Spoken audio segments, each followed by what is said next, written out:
So, Professor, very appreciate you for being here. We all know you are the top class coding expert around the world. So, over the past few decades, many channel coding methods have emerged with different theoretic bases. So, I'm curious, is there any common fundamental principles behind this diverse method?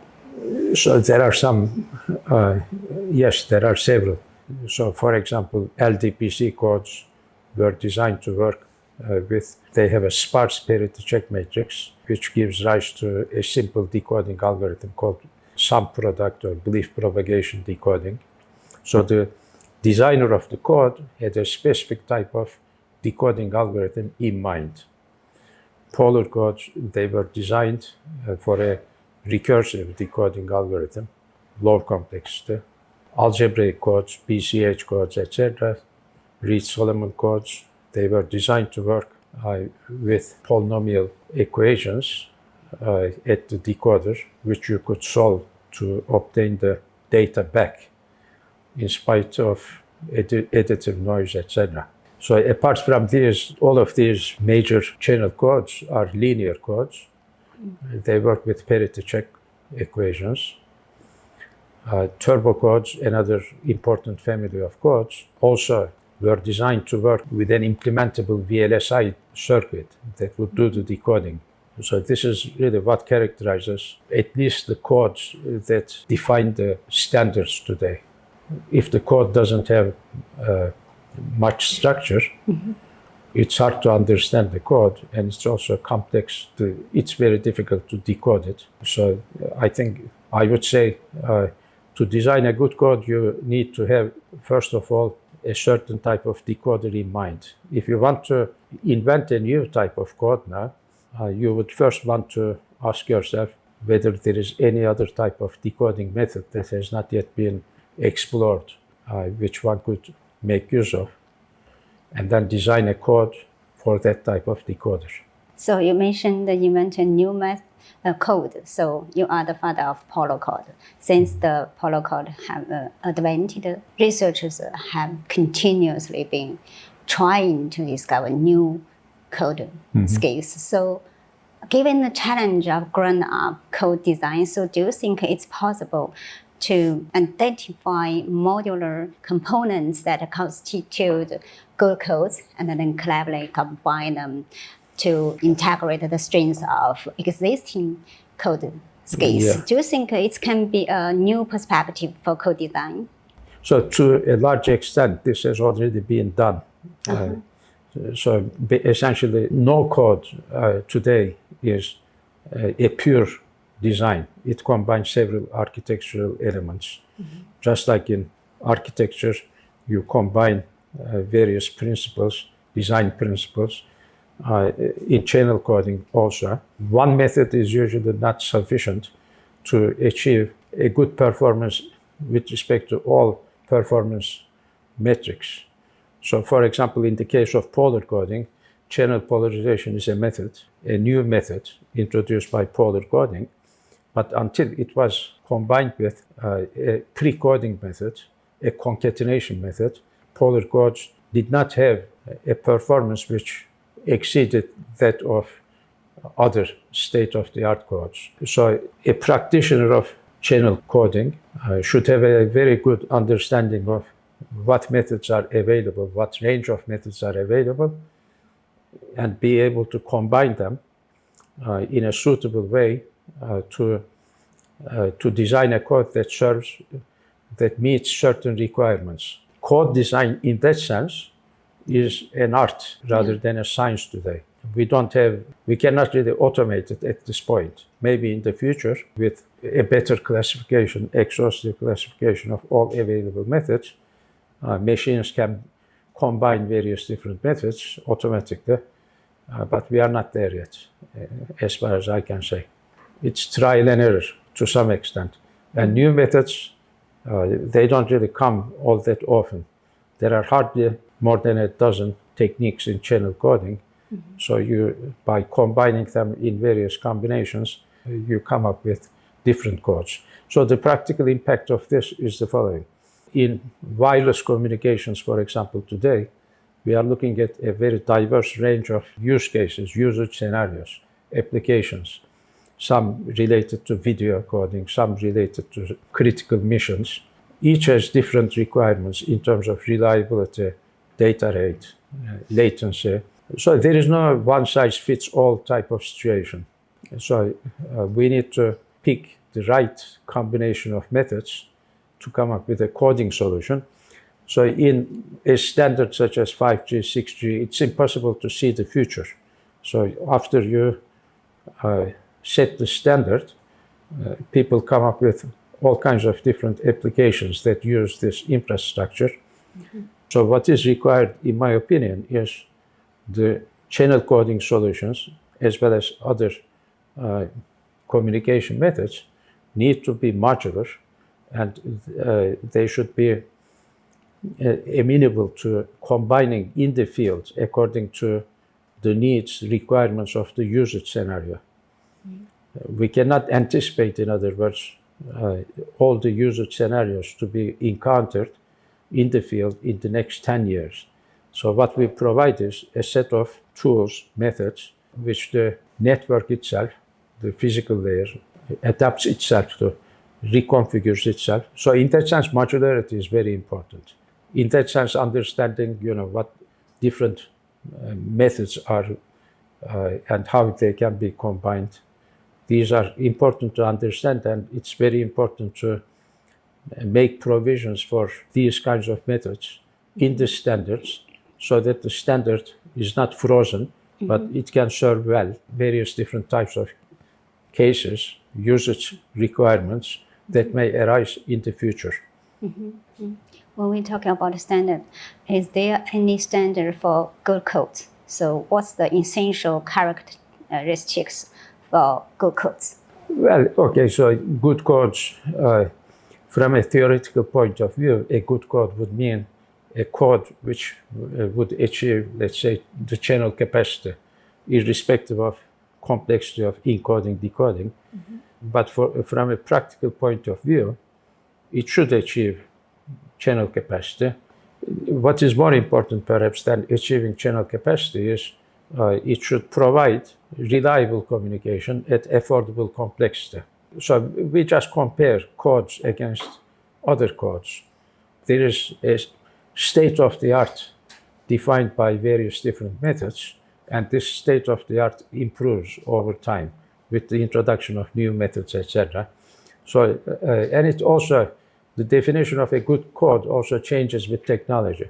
For example, algebraic codes were perhaps the only good codes if you go back to 1960s, because they were the only codes that we could use in practice.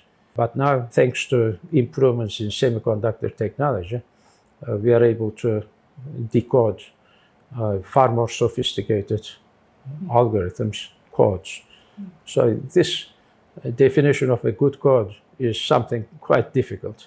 I could tell you what a bad code is, but telling you what a good code is very difficult. Mm-hmm. So what's a bad code? Well, a bad code is something which has been superseded in every respect. So no matter which criterion you use, if there is a better code compared to this one, it's easy to construct bad codes. Although, according to Shannon theory, mm-hmm. if you pick a code at random, mm-hmm. it is, in terms of performance, without any restriction on complexity, it is a good code. It achieves the best possible error probability. But some people use the name good code only in reference to that meaning of the term. Okay, so it's an ill-defined notion, in other words. You mentioned Shannon, so we get to this question. I think when we're talking about any topic about communication theory, communication technologies, so Shannon and information theory is a constant topic. So what are the most promising new research direction for the information theory beyond channel coding? What do you think deserve to pay most attention? So information theory is a very diverse subject. Mm-hmm. Channel coding is perhaps the central problem, information theory. At least it's the one which had made the most impact on communications engineering.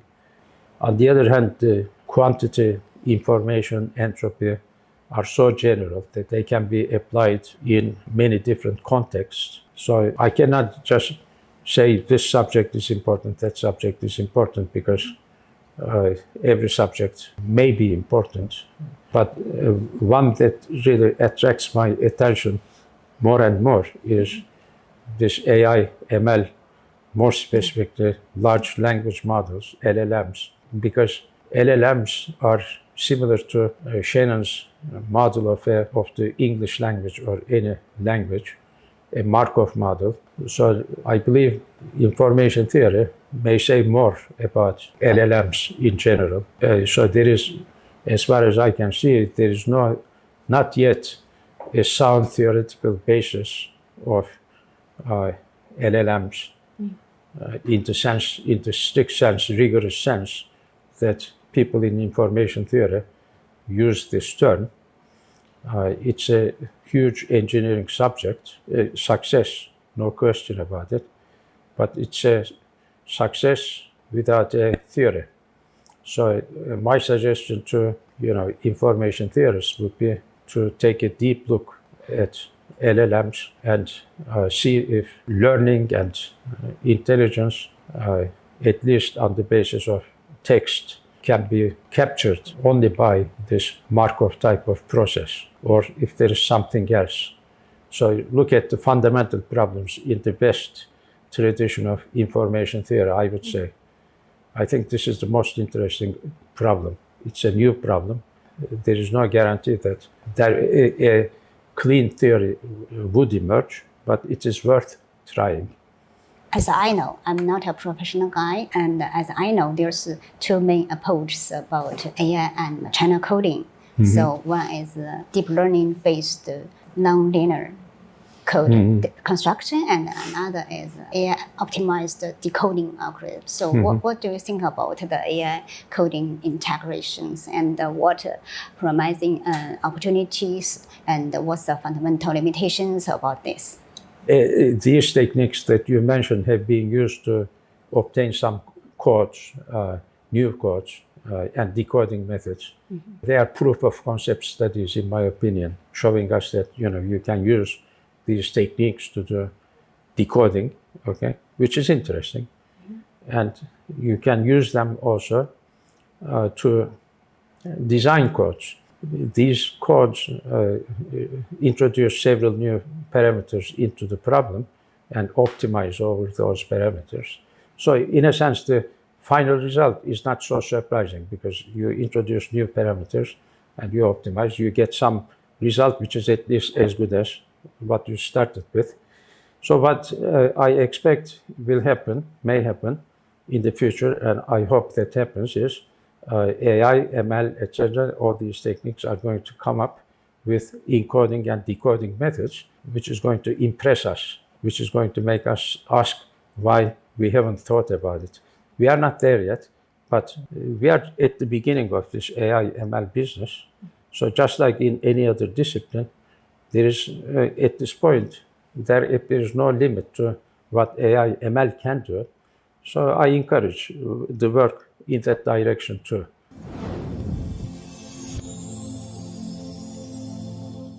So could you please share us some impressive academic moment that left a lasting impact on you, your work and your life?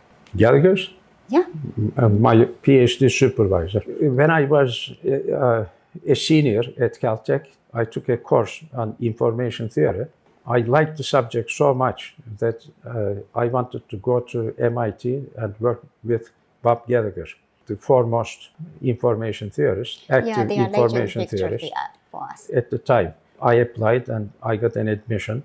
The first day of the semester, I went to his office. I asked him whether he had a problem that I could work on information theory. So he said, problems in information theory are either too difficult or non-elegant. So that meant, he had moved to networks, data networks. He was no longer working on, or at least supervising theses. So I was disappointed. But I was already very impressed with Bob Gallagher's book. So I said, whatever subject you give me, I'm willing to work on it. So he gave me a subject on packet radio networks, and I worked on packet radio networks. I did my master's thesis about packet radio networks. In terms of what most impressed you, so for example, I would prepare a written 1 or 2 page report before going to his office for weekly meetings. And when I arrived, when we started talking, he would have read all of it. So he really took time, and he made himself available all the time. And he would have, very deep, penetrating remarks, which would guide you to the answer, to the right approach.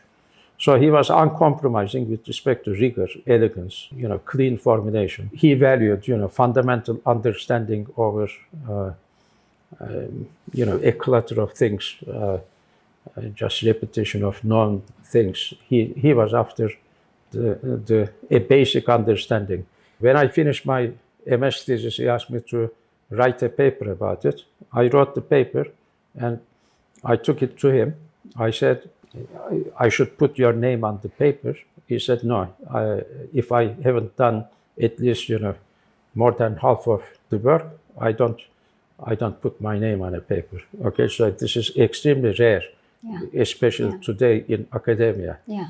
So he was so selective and so generous about his work. As far as the work that he would do, his research, he would get himself totally immersed in his research. I often found him, in his office working on a problem, and I would say, sir, it's not the right time, I understand, to interrupt your work, because he would go so deep. And you will see that Bob Gallagher was doing research not for anyone else. He was doing it for himself, to please himself. So a paper would be ready for publication by any standard, but not by his standard. I heard from one of his colleagues at the laboratory, Sanjoy Mitter, the term Gallagherize. Gallagherize meant to Gallagherize a problem. Gallagherizing a problem meant that, you take a difficult problem, and then it is like, the problem, after you work on it, and then you write a paper on it, it looks so simple. And in fact, you ask, it is like, you feel like, somebody, a magic hand touched it. It's fully rigorous. If you try to simplify it, improve it, you cannot do it, okay? So it's in perfect, ultimate shape. So obviously these kinds of qualities that you see in your supervisor, you know that you'll never be able to live up to it, but they leave a mark on you. So he was the best example of an academic. Yeah, well, when look at you, you have achieved such a big achievement, and you are so admirable. So we know he is profoundly impact on you. When he said, I worked for myself. It's reminded me Richard Feynman. He said, I don't work for prize. I don't work for money. I just for my interest. Curiosity. The curious, and it's the biggest award for me to work for my curious and my interest. Similar, so yes. So both of them are so outstanding.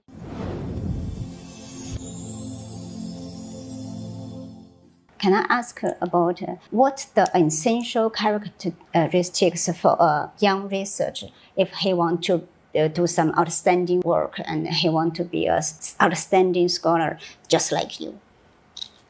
Well, no, I don't know. So everybody follow, his or her own path. So there is no single correct answer to such a question. But I mean, pick, at least if you are going to go into academia, pick a problem which is worthy of studying, okay, challenging enough.